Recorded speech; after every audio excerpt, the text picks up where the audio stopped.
All right, this topic today really has been coming for quite some time. And I'm going to give you a little reading of what the Spirit wanted me to say. It was a direct dictation, so I wanted to get it word for word, so I wrote it down, and I'll get into it. But in our culture, now I always go back to that because really our culture and when and how we grew up is always very much an impact into our lives as we get older. That's where our belief systems come into play. That's how we raise our own kids because of the way we were seen. Parenthood goes, and we do our best based on what our belief is. But so many times, Spirit is saying that we get in our, and you've heard this before, that we get in our own way. And Spirit wanted to quantify really what that means. It all comes down to when you were younger. How many people have heard the following sentences or terms when you were young? Don't just sit there and do nothing. If you do nothing, nothing happens. That was another one that I heard a lot. If you don't work hard, nothing happens. Don't expect anything if you do nothing.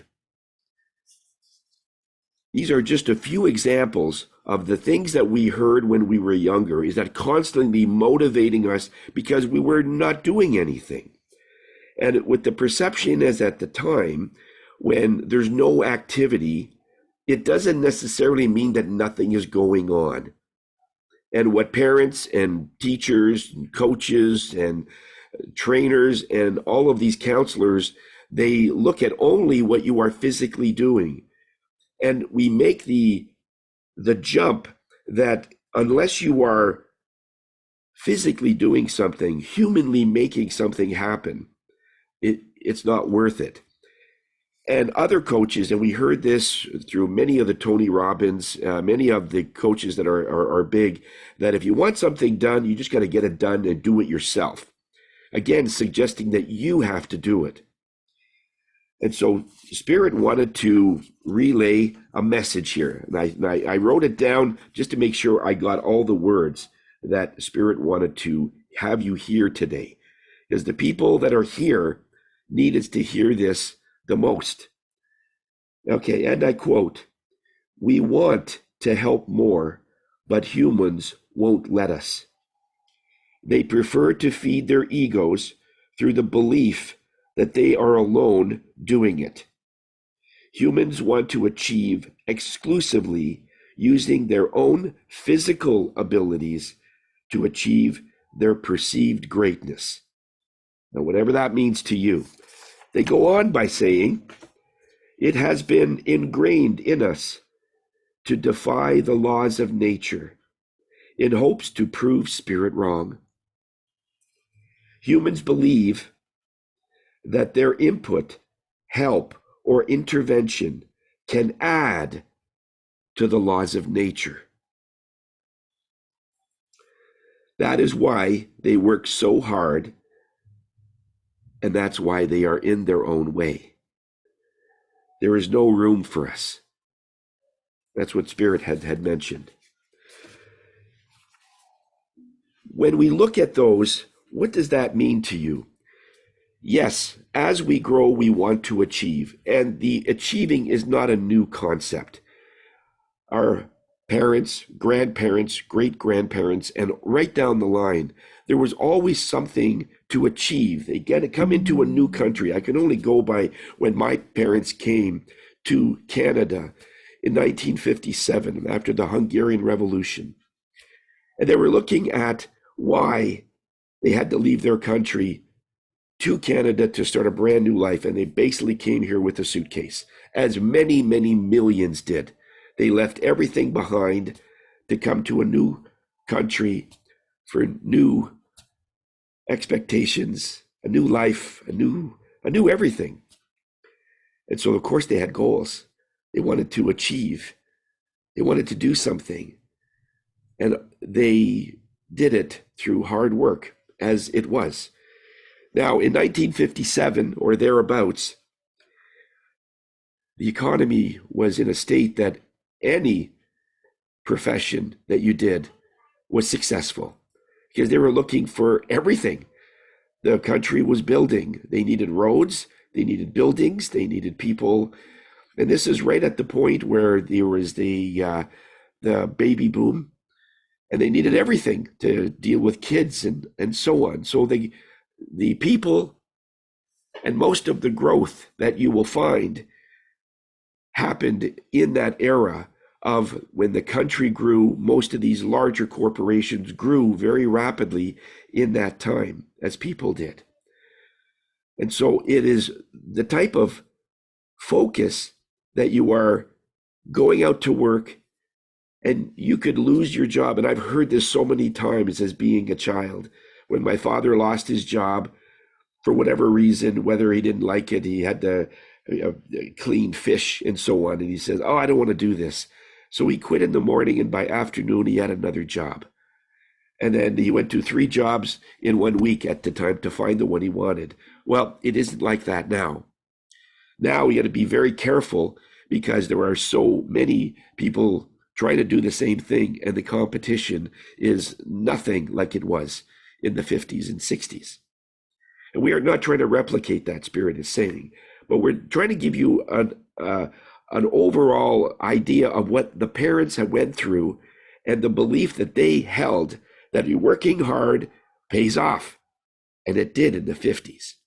As we get into the 80s and 90s, more people, there was a shift in the workforce, industrial revolution, that kind of thing.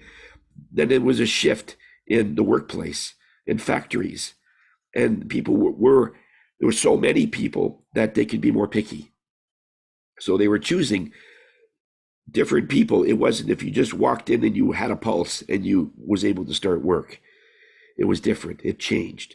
My father found a big difference when he changed from being a machinist to going to another company. He had to wait sometimes a few months before he got hired by a company. This is very, very different.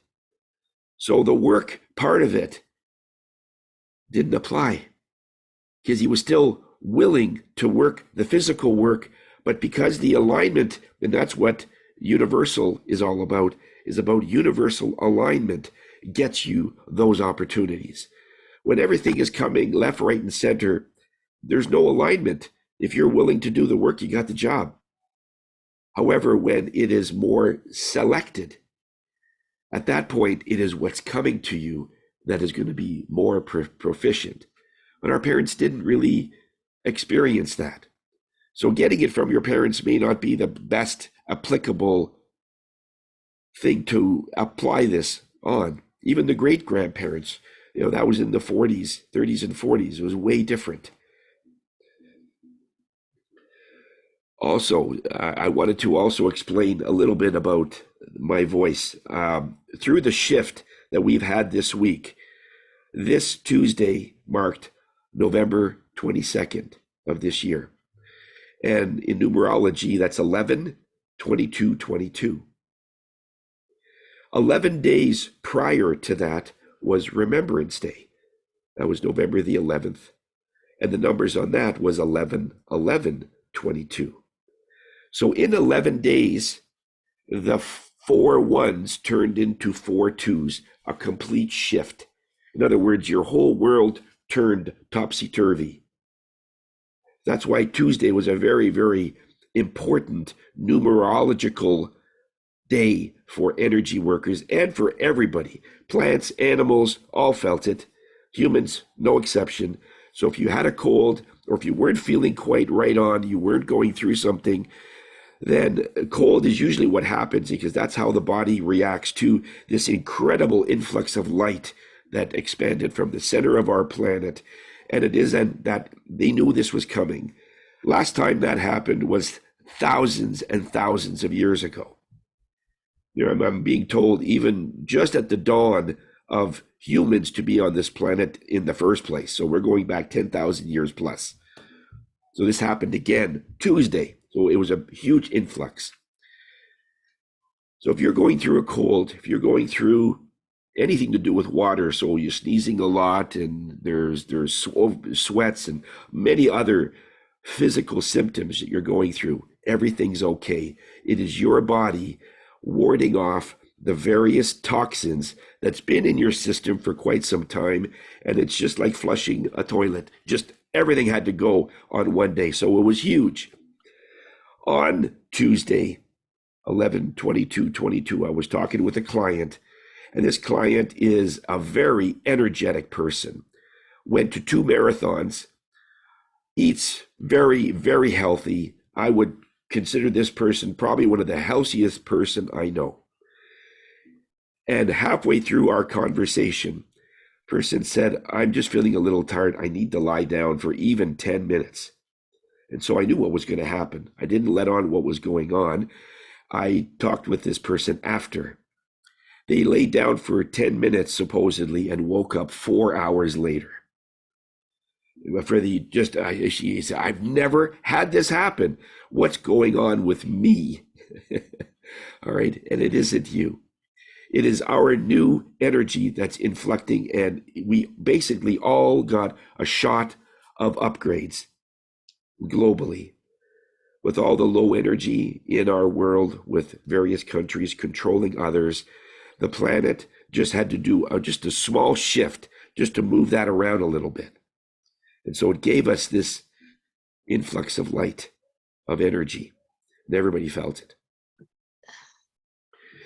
That's why, so I hope you can get most of the words I'm trying to relay. So let's getting back to the why is it important not to do anything at times? When is it that we do want to intervene? When is it that we don't want to be in our own way? In other words, you're letting we're all willing to let nature take its course, but somewhere in there we become impatient. The story is told about a farmer, and he's sitting on his deck, and he's looking at his crops, and he looks up at this one beam on his house on the porch, and he sees that there's this cocoon that's been there for quite some time.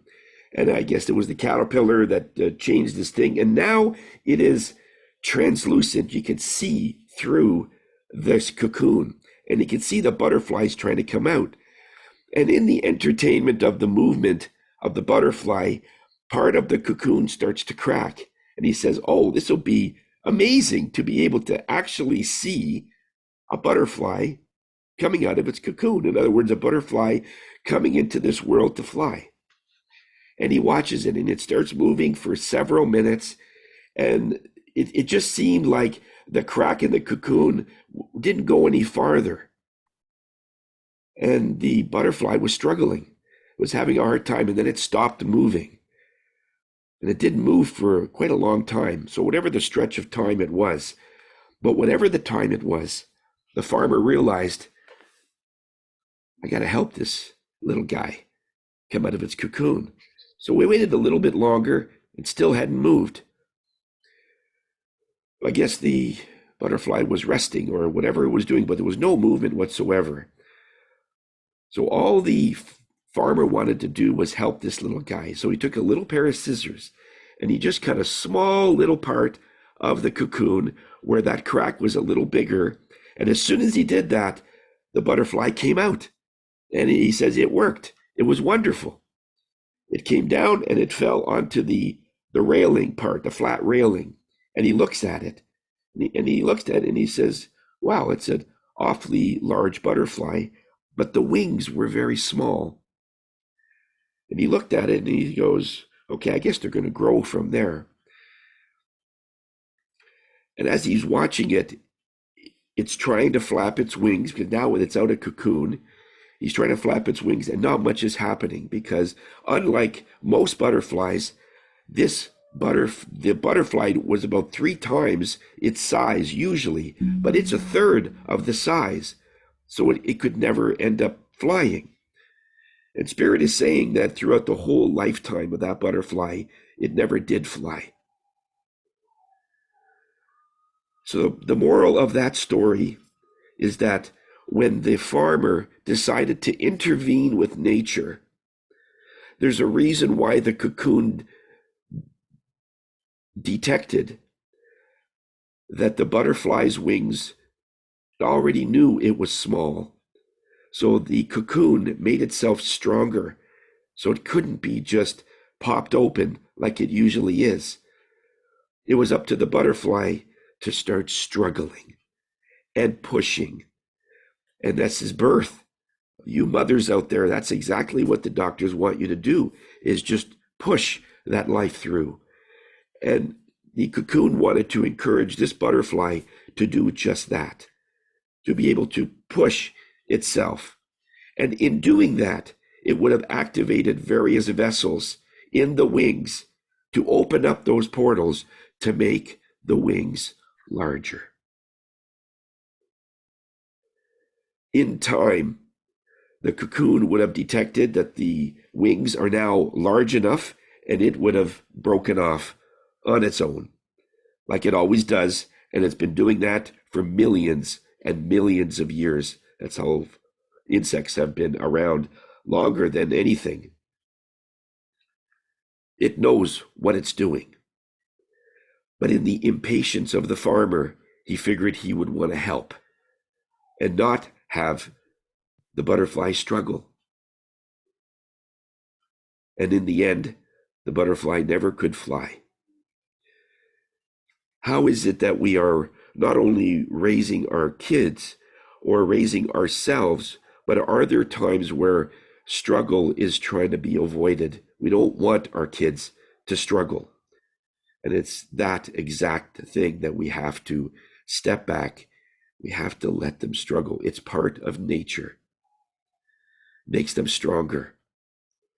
How frustrating is it for a parent to look at their child for the first time trying to tie their shoes? We show them the loop and everything, and we could do it in a matter of seconds because we've done it so many times. And to see our child and toddler, and they don't quite get it, they don't understand the loop, and it's 15 minutes and they're frustrated, we says, oh, it's okay, I'll do that. Okay, so our intention is good. We do want to help. We do want to show that we care and that we want to help. We want to be able to help our kids, but in the absence of the struggle, they miss something. We don't understand what that is. When we intervene with the laws of nature, it is always that we are on our own, and now you're working against the laws of nature. And that always usually ends in a cost. In this cost, it was a butterfly that couldn't fly anymore. So if we take that same principle and apply it to a job, a relationship, a business, are you trying to push all those through to say that it has to work? Relationships that sometimes don't work, there's a tendency to say that, okay, we did something wrong, rather than saying, well, maybe that relationship taught me something that I'll be able to use in the next relationship. Maybe I wasn't respectful, and this person was constantly harping at me about being more respectful. And for whatever reason, that part of it we learned, but it was still never meant to go the whole 9 yards. That happens all the time. A relationship is put together to teach you a lesson, to teach us something. And it is the law of nature for you to struggle. So it isn't the fact that we're trying to avoid struggling. It's the fact that we're impatient and we want to skip that particular step. And when we do, is it because now you can't fly? We want to be able to, and Spirit is always wanting you to be able to connect to those things that will make you stronger. My childhood, briefly, I was outside all day. When I was a kid, from 5 to pretty much 15, I was outside all day. I'd leave in the morning, especially in the summer when we had summer holidays after school, and I wouldn't get home till late at night. I'd come home briefly in the middle of the day for lunch, go out again, and if I came home clean, I didn't have a good time. So I was swimming in mud, dirty water. I ate dirt, and many host of things. And I hear stories about people that live in New York, in some areas where they're actually swimming in sewage. Believe it or not, going back 30, 40 years, they were swimming in very bad water. None of us got sick. Why? Because our immune system was in full vigor, full practice. When we are practicing that, our natural immune system becomes very strong. To this date, I don't get sick that often, and if I do, it's for a very brief moment. I got a little bit of it because of this light on Tuesday, but normally I don't get sick. Those of you that see me in the meetings, in our Phoenix meetings, I've been working on those meetings for the last 7 years, and I've yet to miss a meeting. I'm there every day. When we had meetings every day, literally Monday to Friday, I was there all the time, and I rarely got sick. So it is the time where, and I'm not bragging, all I'm saying is that my immune system was used to being fighting. It was a fighting immune system. And anything that comes in, no problem processing it. And if I do get sick, flu or something, it's usually short-lived.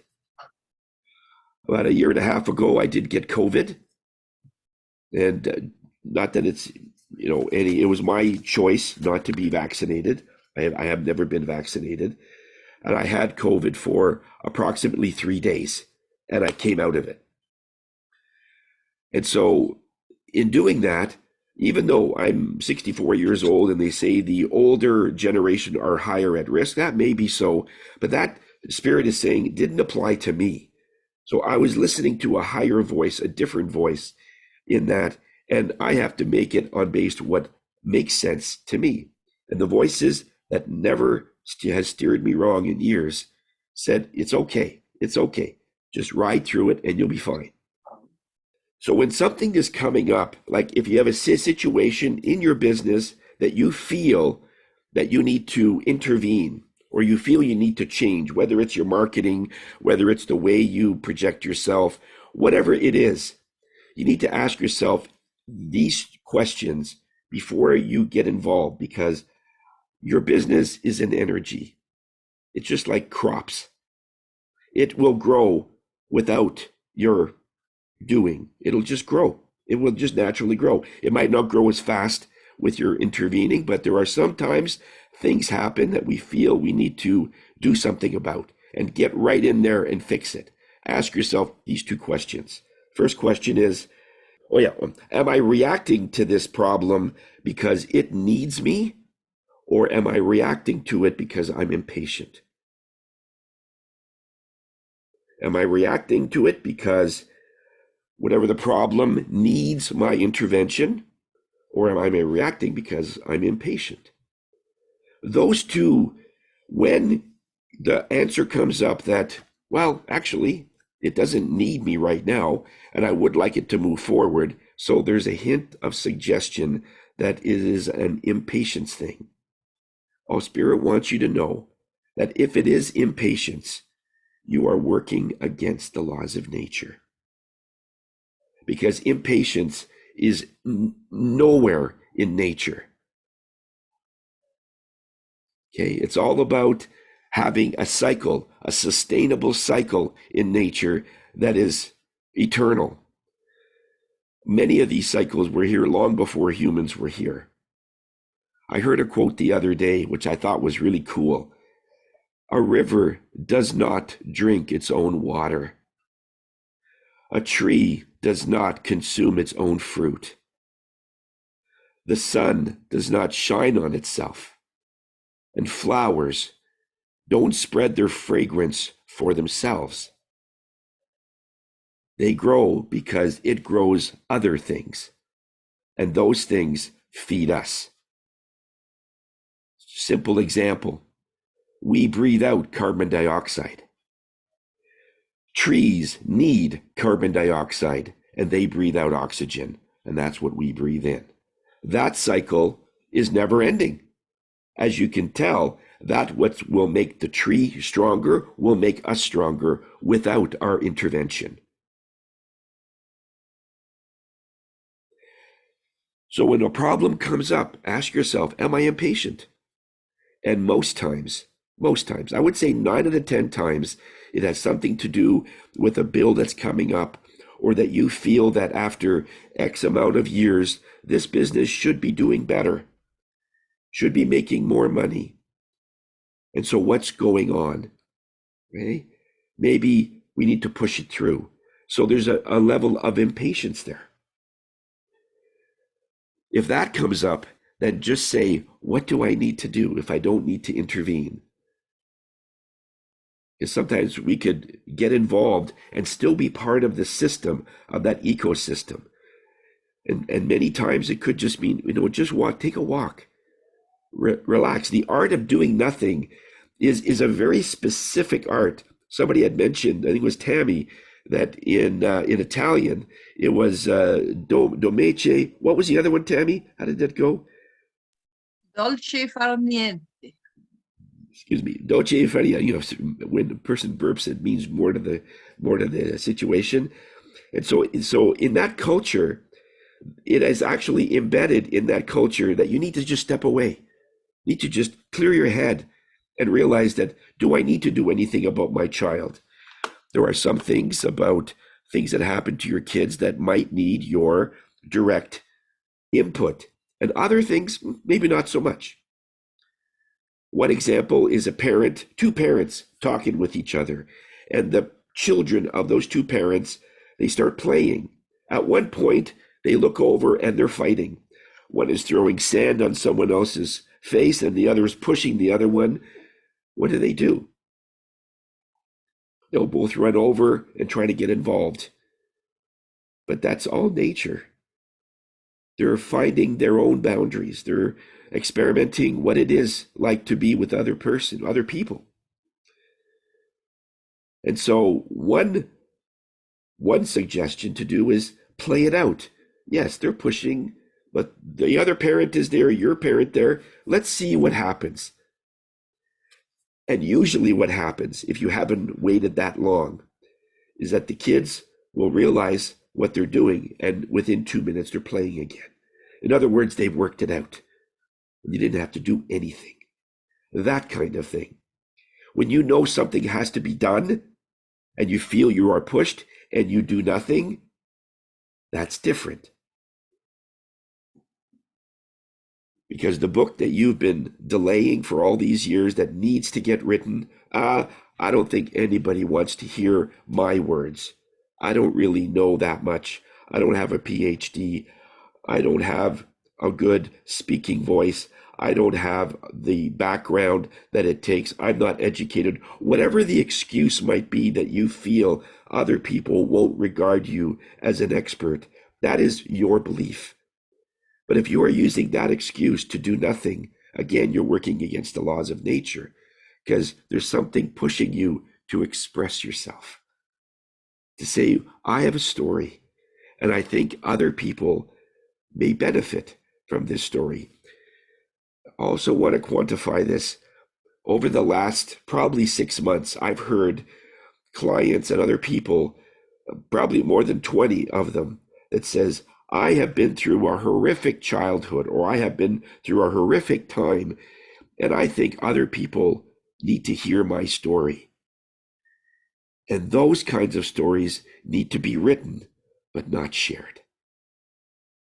In other words, all of us, every single person here that's attended, and you go to anywhere in your neighborhood and in your country, there's always somebody that has a more horrific story than your own. And we're not comparing here. Spirit doesn't like to compare.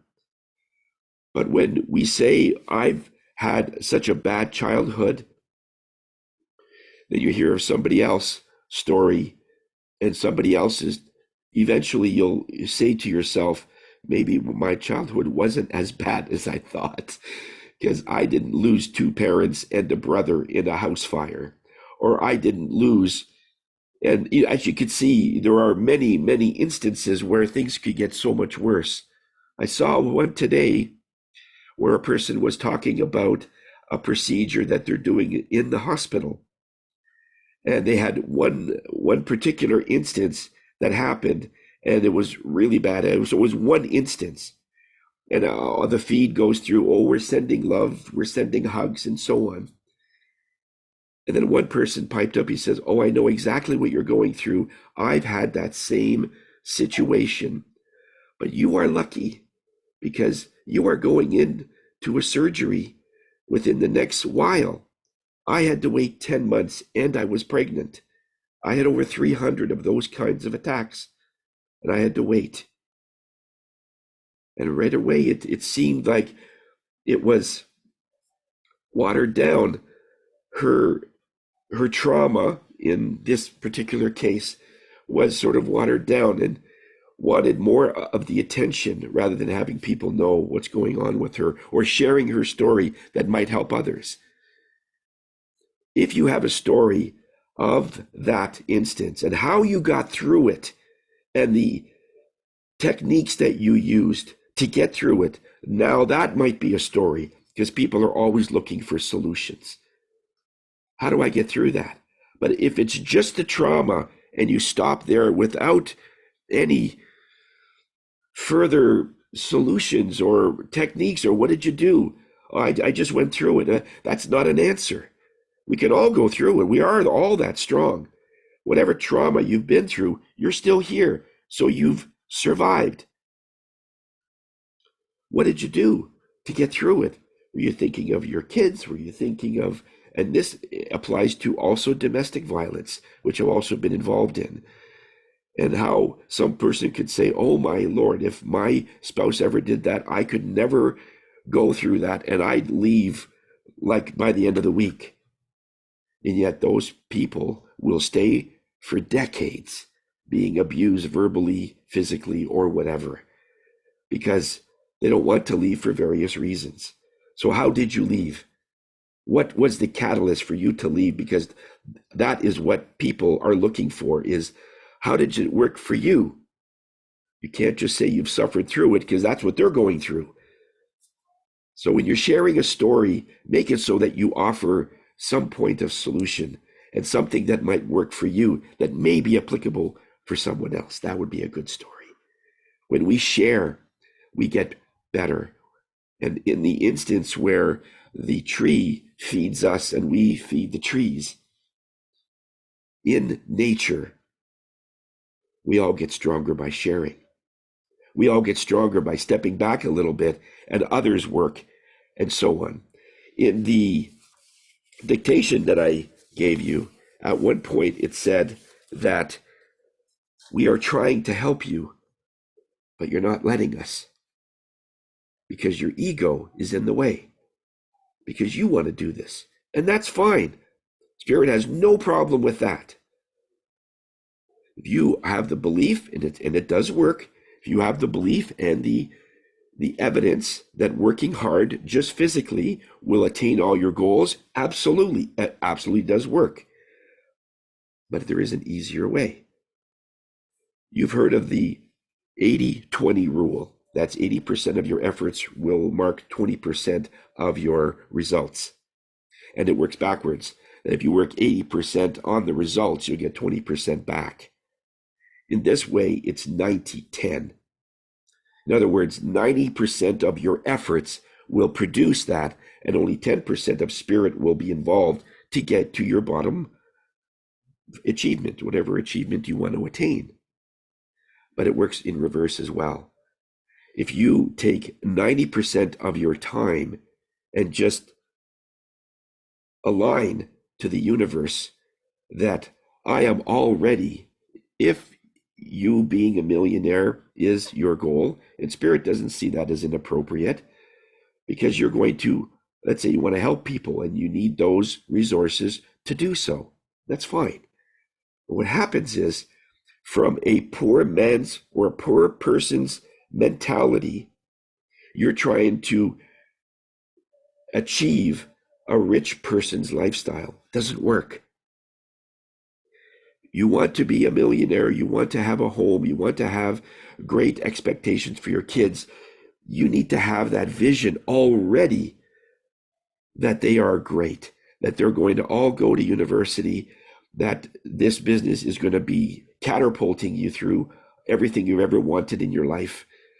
And no matter what you're going through physically, will not show any signs that you're there. But mentally, vibrationally, energetically, you're there. That's where you are. When I call somebody and I know they're having a hard time, they say, "Oh no, Tony, I'm just going through this bit of a bout, but everything's are going to be good.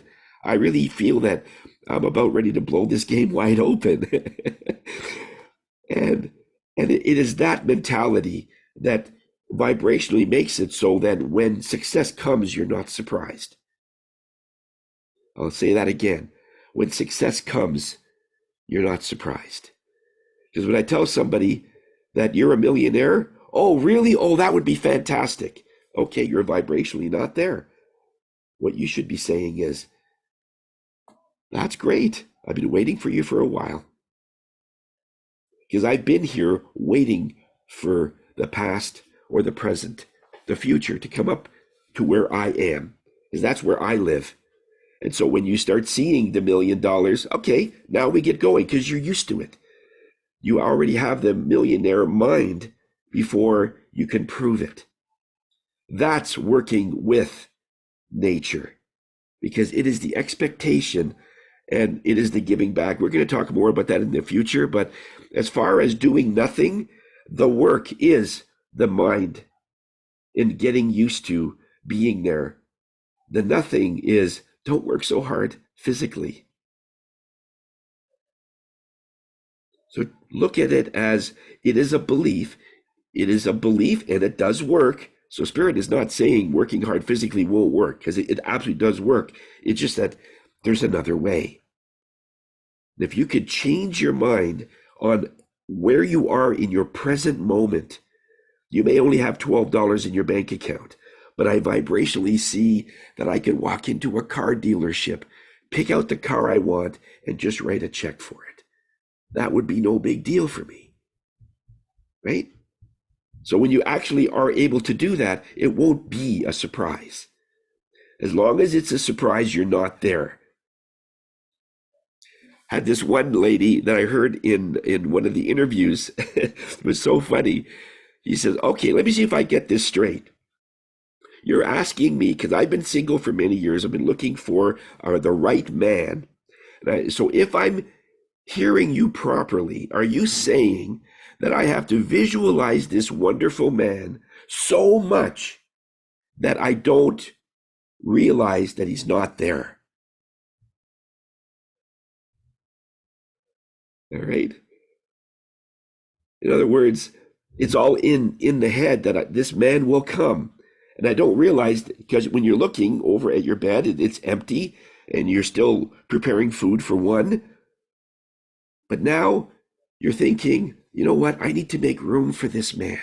So I'm going to make a little room in my wardrobe and have at least 10 hangers empty so he can hang up his coat and his shirts and his pants and so on. And then I'll go to the front hallway and making sure that when he comes, there's room for his shoes and his overcoat. And I'm going to make sure that there's enough food in the house so I could entertain him. But many of those don't happen. They'll come and the wardrobe is so full of your own clothes, you can barely put your finger in to find room for him. There's no room for him vibrationally. So nature won't provide anything more than you can handle.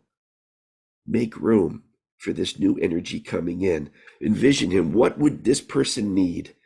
If that is your vision, is to attract this person. The same goes for a business. What would happen if your business, whatever you're doing now, multiplied by 10? What would you do with it? How would you? And most people would be shocked. "Oh my God, I'm totally not ready. My website needs to get updated. My account needs to be." That means you're not ready. Make it ready.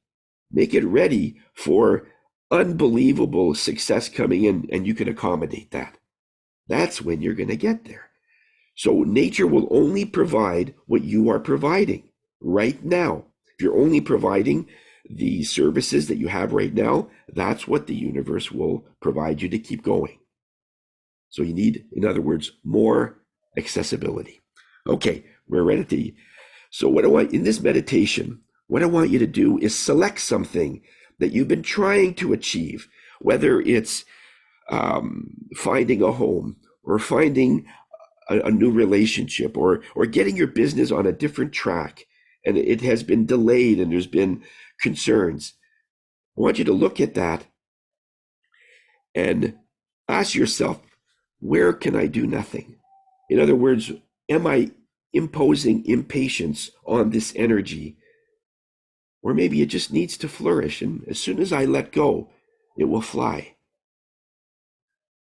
So select something, and I have a meditation picked out specifically for this purpose. I worked on it yesterday. It's 14 minutes long. Okay, it's very, very calming. It's a beautiful, calm thing to it, and it has the tuning forks in the background. You'll hear that very clearly, and so hopefully you'll get some answers. And just keep asking for, what do I need to do? Where can I apply this art of doing nothing? In other words, I don't want to be in my way anymore. I'm fed up being in my own way. Where do I need to step back and just let things happen? And I'm perfectly okay with that. It's not my ego saying I have to do it. I'm perfectly fine having the universe do it for me. Okay, take a nice deep breath. Position yourself in a nice comfortable chair.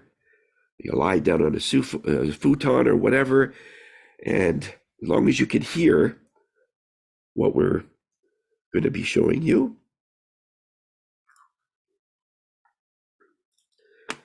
And I'll see you in about 14 minutes.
Slowly come out of the state that you're in.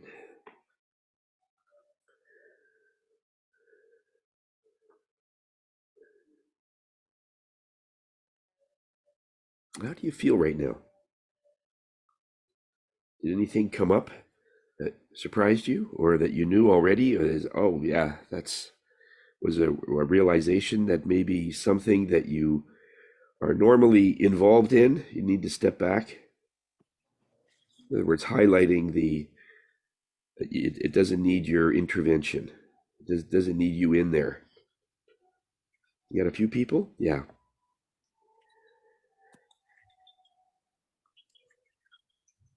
One last thing that I wanted to mention is part of the our culture, the trickery in it is for us to believe that we are creating our future. And largely we are. We have to have that thought that we want to improve or enhance ourselves in order to get there. When we only think about what other people can give us, then the effects of what we are giving is watered down. In your goals, in your way that you are providing your service, you're being a great spouse for another person, there's always an element of what can I do for that other person? Because when you look at it, when you're dating or when you're starting a networking group or a business, it's always what I can provide someone else, and they would see the value in it, and then they're coming to you to get those products or services that helps them. So in your goals, in your thought patterns that you're saying, I want to get to this, what are you giving? What is the thing on the table that you are giving? Because there's always going to be growth in whatever it is that you're doing, but there's going to be an element of harvest in all of this, and that's right near the end. Again, going back to the farmer example, if after you've planted all your seeds and things are growing and you're halfway in the season and they're really growing, but they're still in that growth mode, that is not the time to harvest. And many people say, that's when I need those resources, or that's what I need right now in my relationship, or that's what I need to get this other better job. What are you providing? One of the questions in a good job interview is, what is it that I could provide my employer that will outdo whatever they're paying me? In other words, I am working harder and better than what I'm being paid. That is always an energy in there that will always be room for growth. In other words, the person that is just doing the minimum, I'm not sure everybody's doing this, but the person that is just doing the minimum and they're not offering much other than just showing up, taking 17 breaks. We witnessed this recently through a quick interview with an employer, and they didn't know what to do with this person. Because all they care about is themselves. They leave early, they come in late.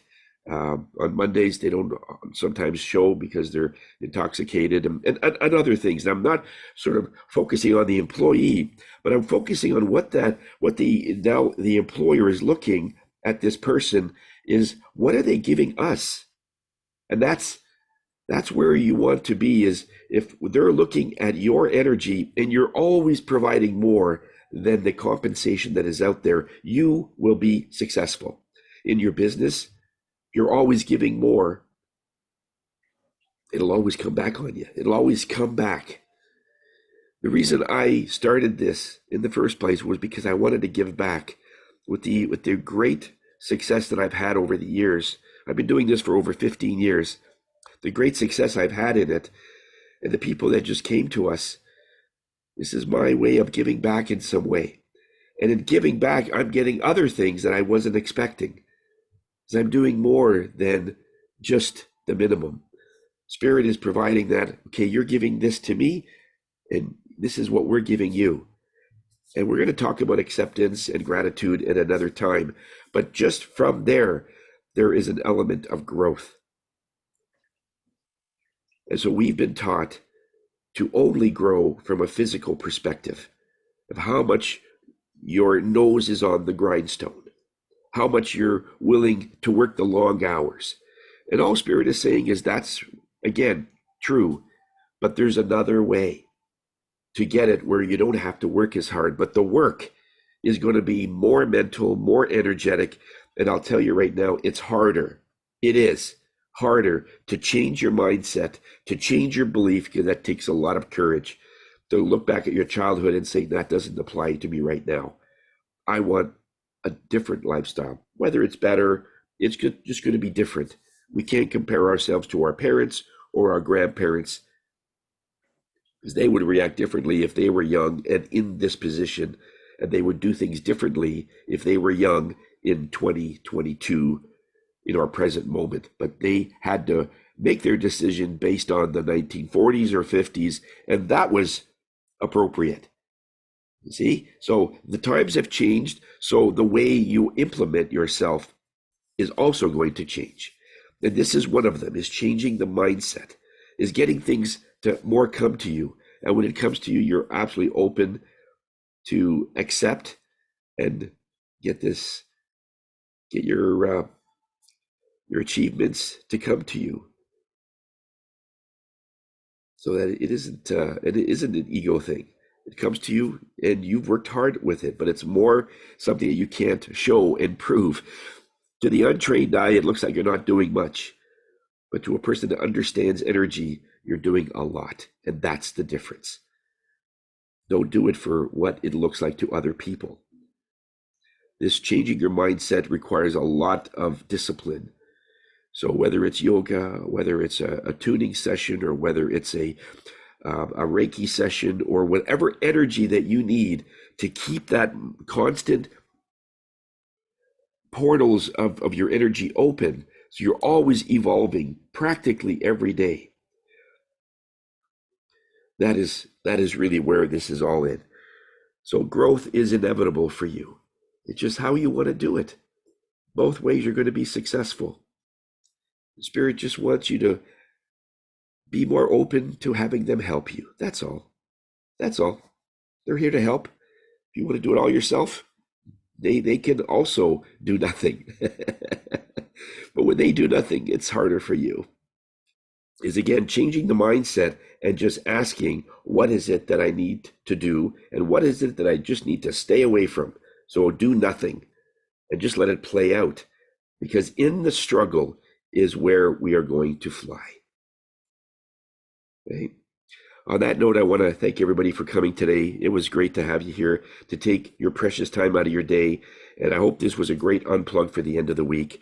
Those that have sent a small gift last week, very, very much appreciated in doing that.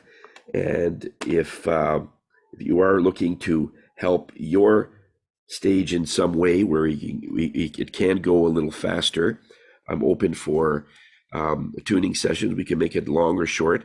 The new video that I just did, I've already posted it on the our Facebook or our YouTube channel, so it's already there. It's a nice 14 minutes. It's a nice slim way to get into that energy. So at the end of the day, if you want to do that, that will be amazing. Spirit says if you can listen to that 7 times, and I don't know why it's 7, maybe it's the divine connection going back to numerology, but 7 times, it will start to shift your life in such a way that, because there's no words spoken, it's all pure energy. Your life will just change because you feel that something is about to shift. And that's really the calmer voices that are opening up, that you're hearing and giving you different directions. So check out those. Check out the videos. We have a new podcast out, which is also has that vibration in it as well, so that you could listen to it while you're sitting on a park bench or, watching the birds or whatever.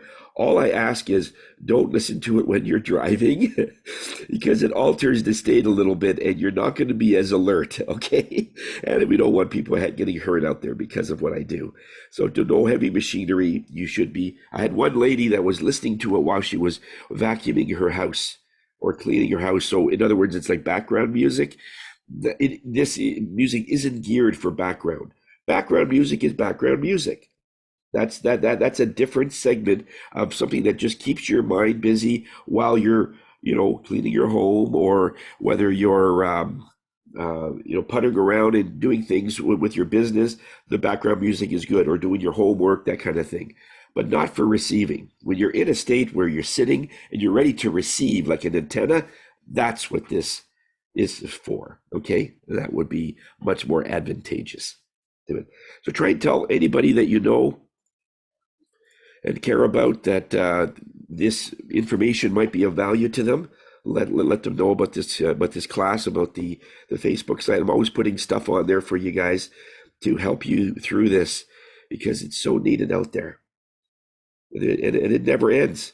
I didn't think I'd be doing this almost 2 years later. It was only going to be like 3 months. I had enough material for, I can do it for about 3 months. Here we are. So every week there's always something that Spirit wants me to relay, and I'm not sure what I'm talking about next week, but we'll see. We'll see how things go. Okay. So love you all. Have yourself a great weekend. All right, and have a great time and have fun doing nothing.